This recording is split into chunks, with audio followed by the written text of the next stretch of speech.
According to you, what is financial freedom?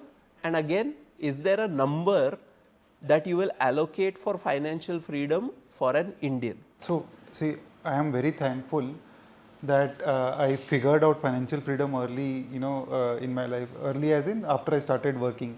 उससे पहले पता चला तो और अच्छा होता. But I figured it out. पता था कि पैसे तो इकट्ठे करने हैं because I can't, take a phone call 9 a.m. in the morning or 10 p.m. in the night of my boss. And it has literally happened. People have called me at 11 p.m. in the night and 8 a.m. in the morning. It did not, नहीं चलेगा ये, जिंदगी भर नहीं चलेगा. तो financial freedom तो चाहिए. अब फाइनेंशियल फ्रीडम चाहिए तो पैसे तो अभी कम खर्च करोगे तो बाद में आप आराम से जी पाओगे. But obviously see financial freedom का क्या मतलब है? Having enough money that you are able to live on it for the rest of your life. But that's not possible for everyone. Let's be very honest, okay? Because you need high income and a lower expense. You basically a higher savings rate for that. Correct. And also your sorry, आप क्या बोल रहे हैं निशान? बोलो. So also see, you need to have not only this, you also need to have a supporting market. जब आप पैसा invest करोगे तो वो भी grow होना चाहिए ना. अगर आप if the equity markets don't go anywhere, then all you need to do is keep adding money. तो आपकी capital you should have you should have earned enough capital that it takes care of your financial freedom. So मेरा क्या concept है? It's a little bit different concept. So what I always thought that I will accumulate enough that last enough for 10, 15, 20 years. और 10 साल में मैं कुछ तो figure out कर लूँगा business. And I will start making money again. Correct. On my own, off my Correct. own. When I will be the boss. And that's what I did. So my wife and I, both of us did that. So both of us, once we got married, we considered it as one family finances, right? So she is a full-time yoga teacher. I am into financial advisory, and that's what we did. After we got married, we quit our jobs after 2 years, both of us, together. Brilliant. Any number financial freedom India के लिए, Indians के लिए? कोई number नहीं है. Financial freedom is a state of mind. मतलब आपको उस लेवल तक पहुंचना है जहां तक आपको लगे कि मेरे पास इतने पैसे जुड़ गए हैं कि अब मैं जो भी कर रहा हूं अपनी मर्जी से कर रहा हूं, किसी मजबूरी के लिए नहीं कर रहा. You are not force to do anything. आप जो भी कर रहे हो खुशी से कर रहे हो, आपको अच्छा लगता है इसीलिए कर रहे हो. जैसे हमें अच्छा लगता है हम पॉडकास्ट रिकॉर्ड कर रहे हैं. हाँ, और इसी अभी इन आवर बिजनेस हम लोग 7 दिन काम करते हैं यार. Correct. आप एम्प्लॉयड हो तो you will not want to work on Saturday and Sunday. 4 दिन नहीं करते हैं. Now people want 3-day work, 4-day work week and all that because they don't enjoy their job. Correct. And another thing is, see, number अगर define करना है तो I will not define a number, but it has to be a few crores. It can't be 30, 40, 50 lakhs. उससे कुछ नहीं होगा. कुछ India नहीं में भी. होगा. मेरे हिसाब से मैंने एक कैलकुलेशन किया हुआ है कि there are 2 trigger points, 3 trigger points. Okay, first is emergency fund. Emergency fund ताकि 2 साल अगर मैं कुछ काम नहीं कर पाऊँ तो फैमिली के एक्सपेंसेस संभलने चाहिए. तो उतना इमरजेंसी फंड इकट्ठा करो ओवर 1 to 2 to 3 years, जितना टाइम लेता है उतना. वो पहला माइलस्टोन हो गया. दूसरा माइलस्टोन है जहाँ पे 13.5 करोड़ बनाने की जरूरत है. 13.5 करोड़ क्यों? आज के हिसाब से उतना अगर फाइनेंशियल फ्रीडम चाहिए कि बच्चों की पढ़ाई हो, माँ बाप को थोड़ा मतलब ओल्ड एज में सपोर्ट देना हो, और हमारे लिए थोड़ा ट्रैवल करना हो, मस्ती करनी हो, बाहर जाके खाना खाना हो, उतना खर्चा होना चाहिए for a 40-year period. Okay, so that is a very big number. I understand that, but that is just some आप math समझ लो उसका. The recent study on withdrawal rate, okay? So basically financial freedom means आप अपने corpus से कितना withdraw करोगे हर साल. तो that study said that it's around 2.3 to 2.4%. तो according if we take your 13 crores, उसका ये मतलब है कि 30 लाख के ऊपर का साल का खर्चा है. बराबर है. तो अगर उतना खर्चा है तो obviously you need, or you can just what you can do is take your annual expenses and divide it by 2.5%. Correct. to figure out कि मुझे आज कितना चाहिए. कितना चाहिए और वैसे इकट्ठा करना है. Brilliant. And the third milestone is what I call generational wealth. Generational wealth मतलब इतना पैसा इकट्ठा हो कि मेरे बच्चों को काम करने की जरूरत नहीं पड़े, should they choose to. But that is a different wealth issue altogether. That is another debatable topic, so we'll not talk about that, but let me give you my thoughts here. Yes. तो जैसे मैंने बोला 10, 15, 20 साल का होना चाहिए, corpus होना चाहिए, so that you can start working. So now I am at a stage wherein I want to ensure that I never touch this corpus.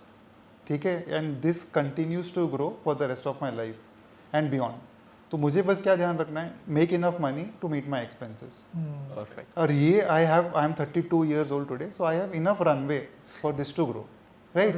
And this will be, when you take the power of compounding, it will grow into a massive number. Correct. And Nishant also has a similar view. I want to listen to his views also. तो सबसे पहले तो आपको ये समझना पड़ेगा financial independence या retirement planning important क्यों है और क्यों इसकी बात इंडिया में 10, 15, 20, 30 साल पहले नहीं होती थी. इसकी बात इसलिए नहीं होती थी क्योंकि ज़्यादातर लोग जो एम्प्लॉयड थे वो गवर्नमेंट जॉब्स में, स्टेट गवर्नमेंट के अंदर, PSUs के अंदर एम्प्लॉयड थे और उनको आज पेंशन मिल रही है. हेल्थ केयर भी उनका कवर्ड है, पेंशन भी मिल रही है, पेंशन पे साल में 2 DA भी मिल रहे हैं. सो जब तक उनकी सांस में सांस है सरकार उनको पैसे देगी और उन्हें कोई ज़रूरत नहीं थी रिटायरमेंट प्लानिंग की और उन्होंने नहीं करी. उनके पास जो भी इनकम होती थी वो खर्च देते थे, रिटायरमेंट उनकी जॉब से ऑटोमेटिकली प्लान थी. That was old pension system, जिसको हम अगर टेक्निकल टर्म्स में बात बोलें तो डिफाइंड बेनिफिट बोलते हैं. Correct. लेकिन अगर मैं डिफाइंड बेनिफिट को छोड़ दूं, अब जो गवर्नमेंट एम्प्लॉयज़ हैं उनका भी ये डिफाइंड बेनिफिट बंद हो चुका है. गवर्नमेंट ने अपनी लाइबिलिटी को कम करने के लिए डिफाइंड कंट्रीब्यूशन स्टार्ट कर दिए. गवर्नमेंट कहती है हम हर महीने X अमाउंट आपके NPS अकाउंट में कंट्रीब्यूट कर देंगे. वो कितना भी ग्रो करे आपका है, वो कम ग्रो करे तो भी आपका है, जो एक्यूमुलेट होगा वही आपकी पेंशन है. Correct. और NPS से आपका जो विड्रॉल होगा, मैंने वर्किंग की हुई है, उस विड्रॉल के ऊपर आप नहीं रह पाओगे, आपको और भी बहुत सारी सेविंग्स करने की ज़रूरत है. सो ना सिर्फ प्राइवेट जॉब्स वालों को, जो लोग गवर्नमेंट जॉब्स में न्यू पेंशन सिस्टम में हैं उन्हें भी सेविंग करने की और ज़रूरत है. अब क्योंकि सेविंग करने की ज़रूरत है इसीलिए हम आज फाइनेंशियल इंडिपेंडेंस की और रिटायरमेंट प्लानिंग की बात कर रहे हैं. पहली चीज़, जितने भी जो मैंने बात करी पुरानी जनरेशन्स थी वो 60 ईयर तक वर्क भी कर पाई क्योंकि गवर्नमेंट किसी को टर्मिनेट नहीं करती, ले ऑफ नहीं करती. अगर कोई डिपार्टमेंट बंद भी हो रहा है तो उनकी जॉब दूसरे डिपार्टमेंट में लग जाती है. तो उनको ये जॉब इनसिक्योरिटी का प्रॉब्लम नहीं है. जितनी मुश्किल से गवर्नमेंट जॉब लगती है उससे भी मुश्किल छूटनी है. बट प्राइवेट सेक्टर में बिल्कुल अपोजिट है. आए दिन हम न्यूज़ सुनते हैं कि ले ऑफ हो रहे हैं. वो जो ले ऑफ के नंबर है ना, they are real families which have been disrupted. आज ही माइक्रोसॉफ्ट ने बोला है कि 11,000 लोगों को they are going to let go. Okay. So they have to understand that whatever income trajectory they are on, it may happen that they have to work on lower salaries. It may happen that they are no more employable. I am 100% sure at 50, 55 years, next 20, 30 years, when this generation is going to turn 50, 55, you are going to see a massive Retirement thing crisis. Where people have not planned for their retirement and Retirement crisis like in and the US. People have been laid off and they have no money to live on. See, the thing is that अभी जैसे 2020, 2021 में जो take का boom हुआ था and people were getting hired for astronomical salaries, तो उसमें क्या हुआ ना, people thought that they are special and they extrapolated their salaries into eternity. The future. ठीक है, तो 10-20 साल मुझे उनको लगा कि वो जिंदगी भर यही सैलरी पे रहेंगे या इससे ऊपर में रहेंगे. Correct. कोई ले ऑफ नहीं होगा, things will be good.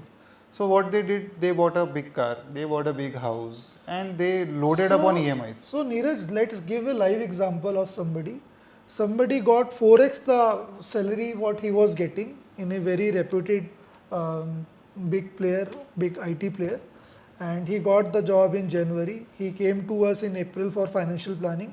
Within those 3 months, he have taken all the loans, make payment, down payment for the house, because he extrapolated and he thinks now this is the growth pathway. But these kind of things, if you can get 4x the salary, it is also possible that you have to work at 0.5x as well. Correct. So you have to think about it in. And also let's not extrapolate things यार, आपको balance रखना ज़रूरी है because as a human you can only do so much, right? Correct. And you know what you said, 4x salary increase हुआ, income increase हुआ, I think there is a 99% chance कि वो lifestyle creep सभी को होता है.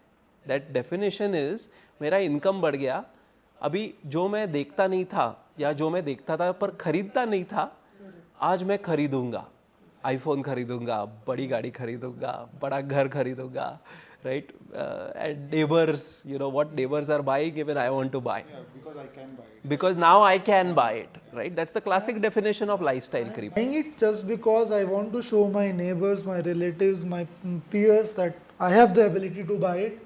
I See, have I'll arrived. give you a very classic example of all Indian families, right? सबके पास jewellery होता है, भर के होता है gold, right? India holds the most amount of gold.